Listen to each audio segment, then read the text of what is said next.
Masyado nga ampik ako sa kapatid ko dahil ayaw magpakabog sa outfit ko. Shoot, mare, napakalakas pang mangupit. Inutusan ko lang saglit, tinira na agad yung sukli. Wala ka na talagang inambag kundi nagbabagang chismis. Ano na naman ba ang latest? Sino na naman ang buntis?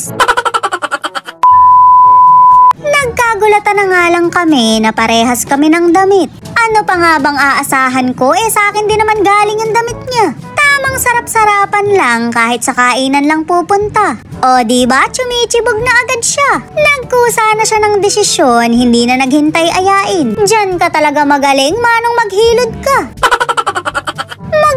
Magkamukha nga kami ng damit na akala mo kambal. Basta damit lang ang usapan ha, hindi kasama yung muka. Ayokong makamukha yan dahil mukhang maasim yan. Nakita nyo naman, kaliligo lang pero parang kay angis na. Wala siyang binatbat sa akin na mabantot na talaga. Mare, hindi tayo magpapakabog.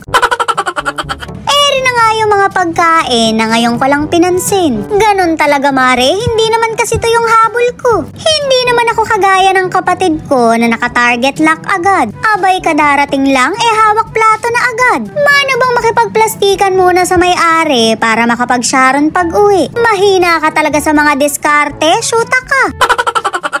Napakabisa nito mare, tinolang native. Alam na alam mong alaga talaga nila dahil may wingband pa. Kaninong panabong kaya to na itinola na? Pero mas bet ko pa rin yung gold ni madam kaysa sa mga handa niya. Naninilaw mare, akala mo may hepa.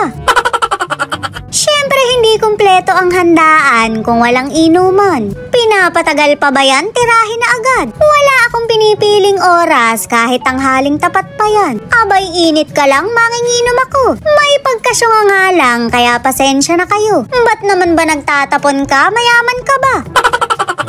Shoot, mare, mukha pala akong kinawawa. Pagka ganito naman ang hihingi sa inyo, wag na wag niyong bibigyan. Huwag kayong magtitiwala at ipang-iinom lang. Kasosyal ng lintek na kabula pa.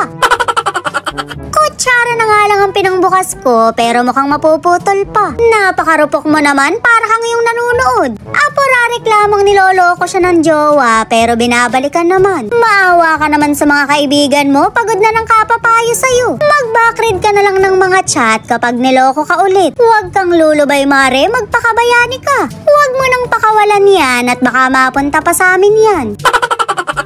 Siyempre bago uminom, kumain muna ako. Shoot, mare, naiskam pa ako ng tilapia. Sino bang kumurot dito at binaliktad pa? Grabe naman kayo sa mga bisita, niloko nyo pa.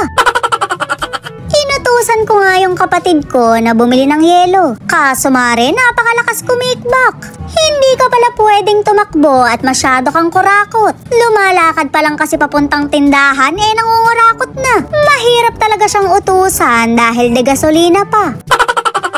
Wala nga siyang ambag kundi panay chismis lang. Sino na naman ba yung sinisiraan mo? Hindi ko naman kilala. Wala naman akong kainte-interes dahil hindi naman ako magkakapera. Bakit ba kasi nabuntis kung nakasampa naman yung asawa? 2 taon na palang hindi umuuwi pero bakit 6 na buwan na yung tiyan? Malay mo naman nakabuo sila sa video call. Pwede naman kasi talaga yon, masyado ka lang judger.